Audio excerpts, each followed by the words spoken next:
আমাদের দলের বিরুদ্ধে তেমন আমাদের দলের বিরুদ্ধে চাঁদাবাজি, লুটপাট, দখলদারি এই ধরনের কোনো অভিযোগ আজ পর্যন্ত কেউ দিতে পারে নাই। 24-এর পরে যে কথা আসতেছে যে বিভিন্ন পত্রপত্রিকায় বা কিছু ভিডিওয় বিএনপিদের বিরুদ্ধে চাঁদাবাজ, দখলদার এই ধরনের কিছু কথা আসতেছে, কিন্তু বিষয়গুলো আদৌ কোনো সত্য না। এগুলো হচ্ছে কি, যারা বিএনপিকে পছন্দ করে না, বিএনপির বিরোধী মিডিয়া যারা আছে, আওয়ামী লীগের পক্ষের যে সকল মিডিয়া আছে, আওয়ামী লীগের পক্ষের লোকজন যারা আছে এবং যারা বিএনপি রাষ্ট্রীয় ক্ষমতায় যাবে আগামী নির্বাচন হলে বাংলাদেশে, এটি মোটামুটি বলা যেতে পারে এই কারণে যে আওয়ামী লীগ সবচেয়ে বড় একটি প্রতিদ্বন্দ্বীমূলক রাজনৈতিক দল ছিল বিএনপির জন্য, সেটি আজকের প্রায় শেষের পথে। তাদের প্রার্থী হওয়ার মতো অবস্থাও নেই, দেশেও নেই। ফলে বিএনপি রাষ্ট্রীয় ক্ষমতায় যেতে পারে ইনশাল্লাহ, এটি ধারণা সকলের। এইটাকে যারা মানতে চায় না, তারা বিএনপির ভাবমূর্তি নষ্ট করার জন্য এই ধরনের অপপ্রচার দিনের পর দিন বিভিন্নভাবে করেছে।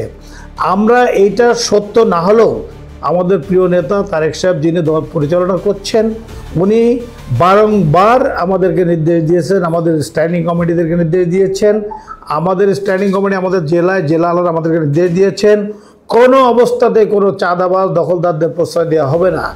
এর মধ্যেও যারা টুকটাক আমাদের কথা অবমাননা করে টুকটাক ভুল করেছে, তাদেরকে দল থেকে তাদের পদস্থগিত করে দেওয়া হয়েছে।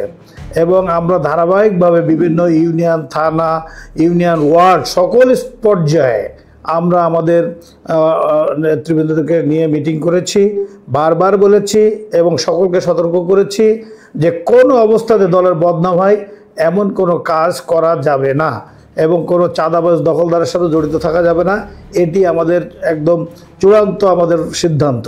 এবং আমরা মনে করি শার্শা উপজেলা বিএনপি সেই জায়গায় দাঁড়িয়ে আছে যে সেখানে কোনো চাঁদাবাজ বা দখলদার এই ধরনের কোনো বক্তব্য বিএনপির বিরুদ্ধে দেওয়ার মতো কোনো সুযোগ নাই। আমরা বাংলাদেশ জাতীয়তাবাদী দল বিএনপি, এটি শহীদ রাষ্ট্রপতি জিয়া রহমানের গড়া একটি দল। জিয়া রহমান সাহেব অত্যন্ত সৎ এবং নিষ্ঠাবান একজন নেতা ছিলেন, সেটার প্রমাণ সারা বাংলাদেশের লোক, পৃথিবীর লোক জানে।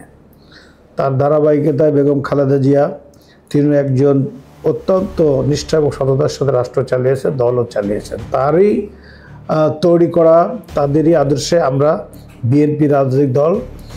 আমরা শার্শার কথাই বলি, আমরা শার্শায় দীর্ঘ আমরা 3 টার্ম ক্ষমতায় ছিলাম। বিএনপির